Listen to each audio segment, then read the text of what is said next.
Hello friends, Kat here. Hello, friends, indeed. Montreal's Otakuthon has officially started, and the lineups are getting absolutely wild. We picked up our media press pass and our tickets, and we are about to head inside those doors. The lineups are crazy. Get here early, my friends. We are going to be taking a look at all of the wonderful goods and taking you along to the convention with us. Let's go check it out.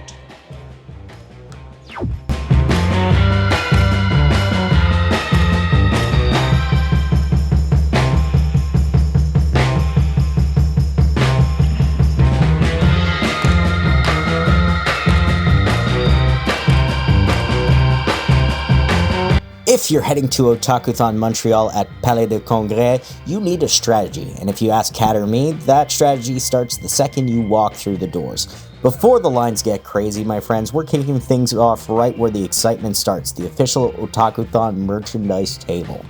Located right in the convention hall, the official merchandise table is where you can grab exclusive limited run must-grab gear like the official annual mascot t-shirt, mascot plushies, double-sided acrylic keychains, collectible annual buttons, enamel pins. They even have their own cutlery set this year, and some con lifesavers such as extendable poster tubes, Otakuthon light sticks, Otakuthon tote bags, and there's a whole bunch more. You want to check this out first and make sure you get there early because things do tend to sell out. Which brings me to the second part of the plan, which is Artist Alley. We always beeline it to the Artist Alley because this is where local talents and people just coming into the city showcase their fan art, and this area absolutely shines. Spanning rows and rows inside the main hall, Artist Alley features hundreds of independent illustrators, crafters, and creators from across Canada and internationally. What you'll find here is a bunch of custom art prints, handmade enamel pins, embroidered patches, fan-made stickers, clothing, and self-published indie comics. And the reason why we love it is because everything here is just designed or handcrafted directly by the person usually sitting behind the table. It's the best place to support independent creators and find one-of-a-kind art you won't find anywhere else. In this specific video today, I want to showcase to you 3 specific booths that we found extremely interesting, like Hazel Geek over here. Absolutely fantastic artwork, patches, and clothing goods of some of our favorite characters of pop culture. There's the entire Evolution set. All these badges are absolutely perfect. They're a little bit fuzzy. I saw some Monster Rancher. I'm seeing a ton of Sonic, Kirby, and all different forms of Pokemon. Fuzzy Ditto hat? Yes, please. And the prices here are absolutely affordable. So come on down and say, look at that Magikarp hat. Look at it. It's just good. Come on down, say hi, come support, and maybe grab yourself an embroidered sweater. Or take a look at our friend Midnight Aurora Arts booth. If you spent any time in Artist Alley or scrolling fandom spaces online, you know 2 things are absolute truths. Shipping wars are an Olympic sports, and fan artists have zero chill when it comes to merch. Just take a look at this wonderful Piccolo body pillow. Oh my goodness. The undisputed crown jewel of fandom art. Or you can get yourself some wonderful stickers like this shadow one that says, "I just love Latinas." Honestly, I love this booth, and I just love seeing how different creators reimagine their favorite characters, and it's half the fun of the entire weekend is just going through these booths. And for those of you watching this video, now you know where to get a body pillow of Namek's finest warrior. Or maybe a saucy Sonic in a maid costume. And there's no way you can miss this little booth here called Pretty Little Paper. It's an absolute must-visit for stationery lovers. They have an ultimate journalist station, some of the absolute cutest journals and notebooks you've ever seen. Clean pastel colors, grid and dot grid layouts, high-quality paper, and some of the cutest animals in tutus that I've seen at the Artist Alley. Beyond the sticker sheets, they got matching acrylic keychains, pastel notepads for your desk, and a bunch of planner accessories. If you love soft kawaii vibes, stationery hauls, or just want to add some serious cuteness to your desk setup, Pretty Little Papers is probably a booth you need to hit up before they sell out.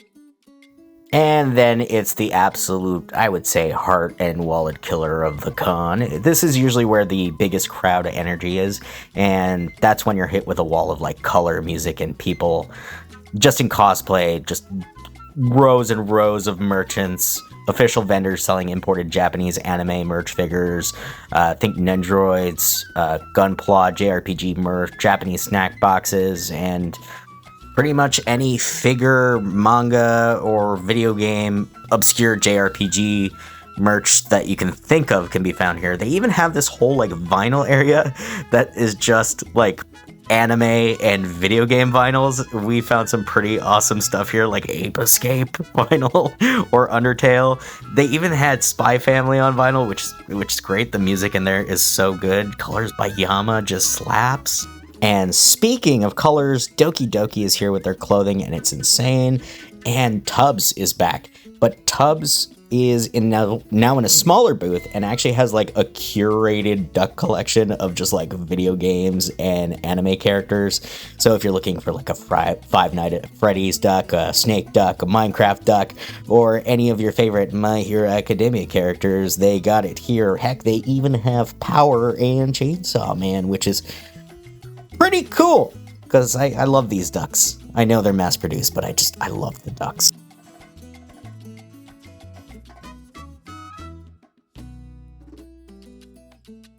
Behind me is probably one of the largest gaming areas I've seen at a convention. It's all games. There's just a bunch of people playing Super Smash Bros. There's Monkey Ball. There's a ton of retro tournaments. There's indie game showcases. There's a ton of computers set up, and everybody's just having a blast in here.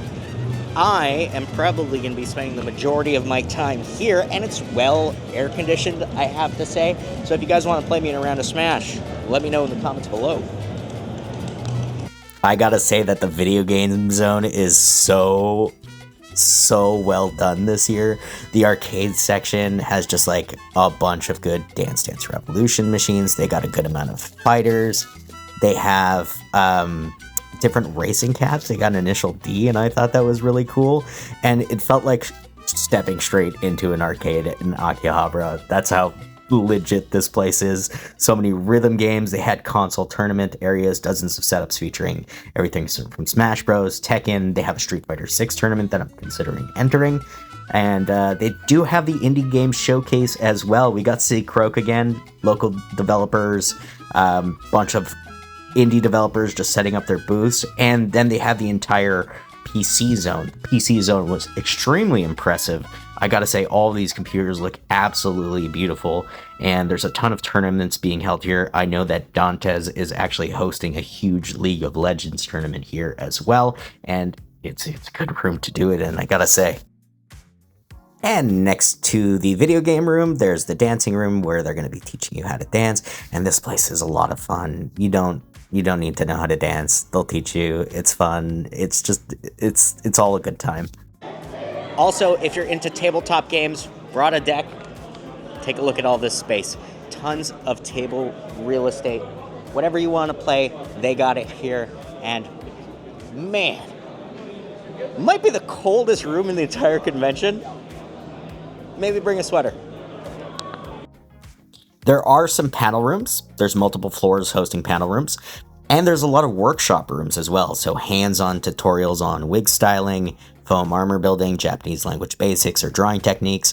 And one of my favorite areas actually for workshopping is the Gunpla room. It's very, very quiet in here. You could be an absolute beginner, and they have some people here to help you actually make some Gunpla if you want. You purchase a kit here, you can make it there. It's quiet, it's fun, and it's a good way to just like beat the heat and just enjoy some of your time here at the con. They also do have quiet zone dedicated spaces, which I think are a must, and they have a wonderful little manga library over here. It's a big open space where you can come and just read a book or buy a book. They also have both French, English, and Japanese here, so if you want to pick something up, this is a place to find it.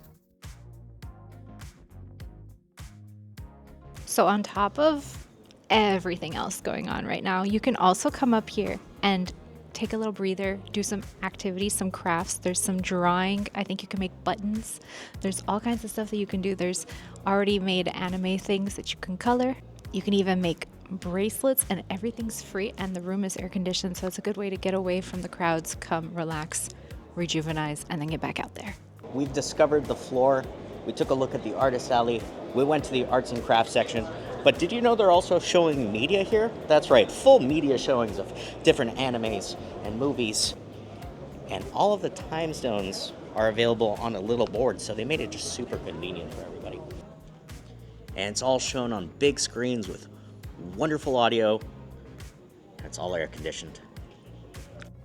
And if you show up in cosplay and something goes wrong, because sometimes things go wrong, they have an entire cosplay repair section that's easily accessible and it's there for you to use. Just pop on in if you need to sew something. They have a bunch of sewing machines, they got tape, they have pins, and anything that you need to fix up your costume before heading out there and looking like the absolute star that you are.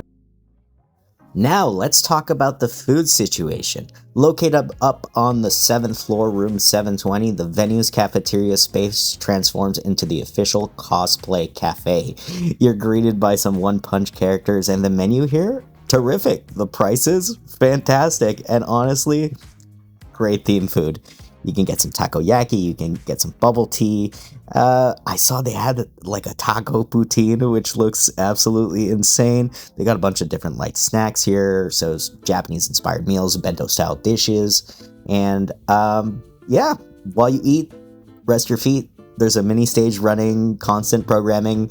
Expect musical performance, casual games. They're hosting bingo here. And they did such an amazing job just transforming the space into an awesome themed cafe.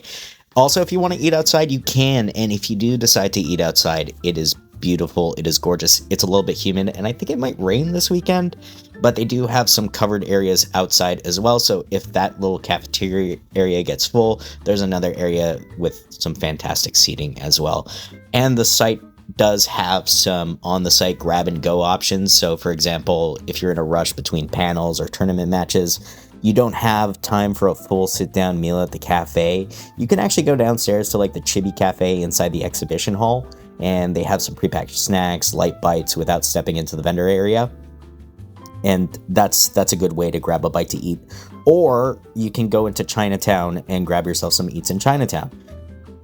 You can get yourself some boba, and what's cool about walking Chinatown is you'll see a bunch of cosplayers out there too, so the entire area of Montreal is just fully cosplay right now. I love it so much. If you're looking for something to do this weekend, Otakuthon is the place to be. And we rushed home to go edit this video. I wish we spent a little bit more time there today, but we have the whole weekend. If you found this breakdown helpful, hit that like button and subscribe to us. If you don't know anything about us, we're Kevin and Kat Travel. We do food, travel, gaming content all across Montreal, and we have different vlogs from Asia, Korea, Japan, Thailand, and we are absolute otakus. And if you see us at the con, come say hello. Come say you watched our video, that you liked our stuff. We'd really appreciate it. We'll see you on the floor. For more information on guests, panels, and what's going on, make sure to check out the official Otakuthon website. I'll have it linked down below. And a huge thank you to Otakuthon for inviting us this year. And if you have a little bit of FOMO, we're going to be posting every single day from Otakuthon. So if you enjoyed this guide, there's going to be a vlog tomorrow. We just wanted to put this out as quickly as possible for you guys and showcase a little bit of what Otakuthon Day 1 has got going on. And honestly, come down. Yeah, it's massive. I was expecting a lot and it blew me away. Yeah, it is huge. And honestly, it's a 3-day event. So if you can't make it today, there's always tomorrow or the next day. So we're going to be here all weekend covering as much as we possibly can. We're going to be putting out more vlogs, but we just wanted to put this one out here for you right away. For more food, travel, gaming, and more, give us a subscribe, and we'll see you all in the next video. Bye!